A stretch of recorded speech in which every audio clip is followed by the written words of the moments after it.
तो नमस्कार साथियों, मेरा नाम है मंगत सिंह और आज की इस वीडियो में आपका बहुत बहुत स्वागत है।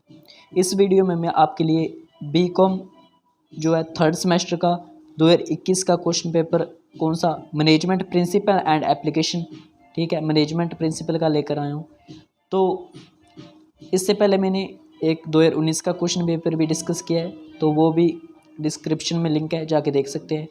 और जिसमें एक वीडियो मैंने वो भी बनाई हुई है जिस पे आप 2019 का और 21 का ये जो क्वेश्चन पेपर दिखा रहा हूँ उनका दोनों का और बुक से यानी कि चैप्टर को डिवाइड करके बताया हुआ है कौन कौन सा चैप्टर किस यूनिट में, और मोस्ट इंपॉर्टेंट क्वेश्चन जो हर बार बनते हैं बनेंगे, ठीक है, जो जो टॉपिक आपको तैयार करने चाहिए, किस किस तरह से क्या स्ट्रेटजी होनी चाहिए, वो सारी आपको उसमें डिस्कस किया हुआ है। तो अगर आपने वीडियो नहीं देखी है तो आई बटन पर क्लिक करके आप देख सकते हो, साथ ही साथ डिस्क्रिप्शन में लिंक और प्ले लिस्ट का भी लिंक है, तो उस पर भी आप जाके चेक कर सकते हैं। तो चलो इस वीडियो में हम 21 का मैनेजमेंट प्रिंसिपल एंड एप्लीकेशन, ठीक है, बीकॉम का क्वेश्चन पेपर को चेक कर लेते हैं। इसे भी हम एनालिसिस सेपरेटली कर लेते हैं, ठीक है। तो इसमें हमारा जो फर्स्ट यूनिट में फर्स्ट क्वेश्चन है वो है differentiate between administration and management, what are principle of management, also discuss the various function of management.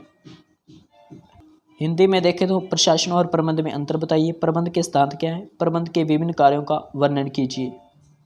तो इसमें आपको क्या लिखना होगा, ये मेरे पास हिंदी मीडियम की बुक है तो मैं इसमें से बता रहा हूँ। आपको कंसेप्ट बताना है यानी कि मीनिंग ऑफ मैनेजमेंट, ठीक है, डेफिनेशन इसमें बतानी होगी कि क्या है, ठीक है। अगर आप देना चाहें तो 2 और 3 भी दे सकते हैं, इसमें अलग अलग है। और उसके बाद आपको इसमें प्रोसेस और फंक्शन ऑफ मैनेजमेंट ये आपको बताना होगा, ठीक है। आप इसे स्ट्रक्चर के अकॉर्डिंग एक बड़ी सा डायग्राम बना के सोल्व करेंगे तो बहुत ही अच्छा रहेगा। तो इस बुक में प्रबंध के सिद्धांत नहीं दिए हुए, आप +2 वाले की बुक से चेक कर सकते हैं जो हेनरी फ्योल के दिए हुए हैं, ठीक है। उसमें 14 थे, तो आप उसमें से एक के नाम भी लिख सकते हैं और 2 लाइन एक्सप्लेन भी कर सकते हैं। फर्स्ट यूनिट में सेकंड क्वेश्चन जो है वो है what is meant by strategic planning, what are the key element of strategic planning, write the 5 steps involved in strategy planning process. सामरिक नियोजन से आप क्या समझते हैं, इसके प्रमुख तत्व क्या हैं, सामरिक नियोजन प्रक्रिया में निहित 5 कदमों को लिखिए। तो इसमें आपको प्लानिंग के बारे में एक्सप्लेन करना है, प्लानिंग क्या है, कंसेप्ट, ठीक है। इसके की एलिमेंट्स में आप टाइप्स ऑफ प्लान पाने डालना चाहे डाल सकते हैं, लेकिन आप इसके नेचर या करेक्टरिस्टिक डालेंगे तो बहुत ही अच्छा रहेगा।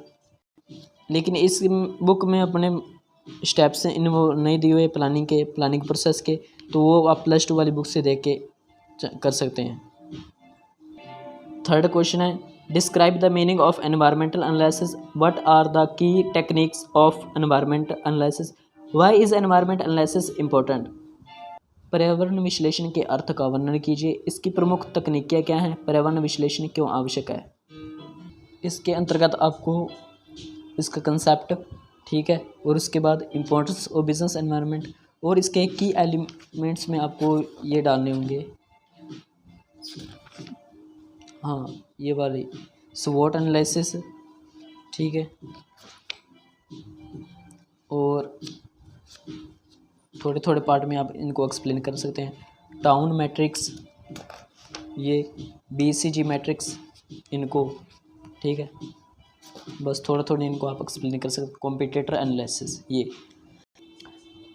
सेकंड यूनिट में what do you mean by span of management, explain various types of span of management, what are the factor determining span of management.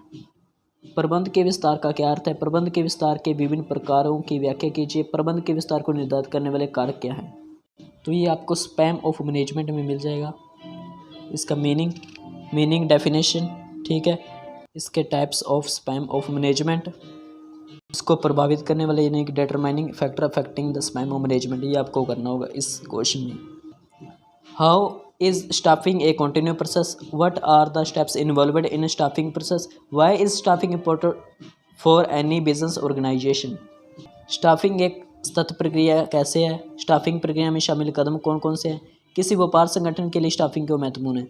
तो इसमें ये क्या पूछना चाह रहा है कि स्टाफिंग के एक फीचर है कि staffing is a continue process, ठीक है। तो कंटिन्यू प्रोसेस को अपने को थोड़ा सा मीनिंग की तरह मोड़ के अपने को लिखना है, ठीक है, यानी कि मीनिंग लिखना है एक हिसाब से, स्टाफिंग किस तरह से कंटिन्यू प्रोसेस है, फिर स्टाफिंग प्रक्रिया में शामिल कदम यानी कि स्टाफिंग का प्रोसेस लिखना है।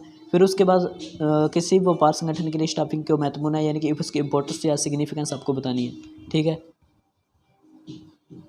तो आपको सबसे पहले इसमें बताना है कि स्टाफिंग किस तरह से कंटिन्यू प्रोसेस है, तो इसका मीनिंग कंसेप्ट लिख दीजिएगा। उसके बाद आपको इसमें इसकी इंपॉर्टेंस लिखनी है स्टाफिंग की और इसका प्रोसेस, स्कोप ऑफ स्टाफिंग और स्टेप्स इन्वॉल्वड इन स्टाफिंग। ठीक है, जिसमें determining the requirement of man power, requirement, selection, placement of orientation, retention, training, performance appraisal, promotion, transfer, separation, ये सब आपको लिखना होगा। 6th क्वेश्चन है what is motivation, differentiate between intrinsic and extrinsic motivation, also right A detail note on मास्लोस need hierarchy theory या फिर model. अभिप्रेरणा क्या है, आंतरिक और बाह्य अभिप्रेरणा में अंतर स्पष्ट कीजिए, मैस्लो के आवश्यकता पदानुक्रम सिद्धांत पर एक विस्तृत टिप्पणी भी लिखिए। इसमें आपको मोटिवेशन का मीनिंग, डेफिनेशन, ठीक है, मास्लो की आवश्यकता प्राथमिक विचारधारा, मास्लोस नीड हायरार्की मॉडल या थ्योरी। दो प्रकार की अपनी अभिप्रेरणा थी, मोटिवेशन थी, इंटरनल एंड एक्सटर्नल। इंटरनल, ठीक है, यानी कि वित्तीय और अवित्तीय, तो आप इनको कर सकते हैं। जैसे वित्तीय में जैसे ये देख सकते हैं हम, pay and allowances, productivity linked wages, incentive, bonus, profit sharing, co partnership, retirement benefit, perquisites, ठीक है। और नॉन फाइनेंशियल में स्टेटस हो गया, organisation climate, career advantage, opportunities, job enrichment, employees recognition, placement, job security, employees participation, employees empowerment, praise, guarantee of justice, knowledge of secret information, fearless environment, job rotation and alteration, ये सब हो गया। 7th, explain the meaning of transactional leadership, how is it different from transformational leadership, what are the key dimensions of transformational leadership। कारोबारी नेतृत्व के अर्थ की व्याख्या कीजिए, यह परिवर्तनकारी नेतृत्व से कैसे भिन्न है, परिवर्तनकारी नेतृत्व के प्रमुख आयाम कौन कौन से हैं। बेसिकली ये जो हमारा लीडरशिप के दो टाइप हैं, ठीक है। थ्योरीज ऑफ लीडरशिप में हम जाएंगे तो यहाँ पर अपने को मिलेंगे ट्रांजैक्शनल लीडरशिप, ठीक है,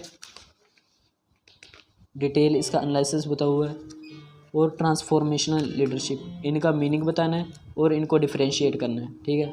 तो यहाँ पर डिफरेंशिएट किया हुआ है। और की डायमेंशन में आप कैरेक्टरिस्टिक्स ऑफ ट्रांजैक्शनल लीडरशिप लिख सकते हैं।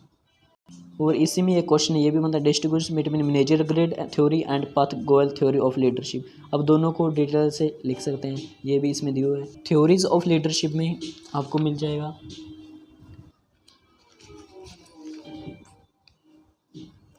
मैनेजरियल ग्रेड थ्योरी, ठीक है, और दूसरी पाथ गोयल थ्योरी, ये दोनों आसान है, इसे आप कर सकते हैं। 9th क्वेश्चन है compare and contrast the major techniques of controlling according to you, which technique is superior and why. नियंत्रण की प्रमुख तकनीक में तुलना कीजिए, आपके अनुसार कौन सी तकनीक सर्वश्रेष्ठ है और क्यों।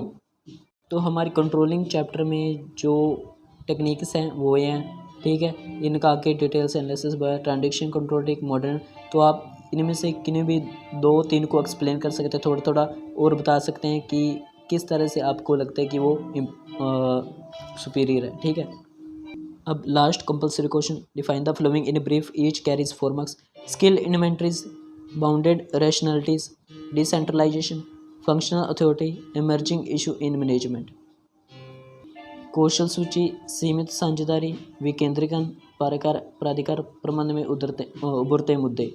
तो ये आप चैप्टर देखेंगे तो उन चैप्टर में मिल जाएगा। वैसे बेसिकली थोड़ा थोड़ा बताना है। स्किल इन्वेंटरीज क्या होता है। स्किल इन्वेंटरीज जब एक जो एम्प्लॉयर है, ठीक है, वो खुद को मतलब किसी काबिल बना लेता है, या फिर आप इसी डिटेल से बुक में से देख सकते हैं, मुझे थोड़ा ध्यान भी नहीं आ रहा है ठीक है।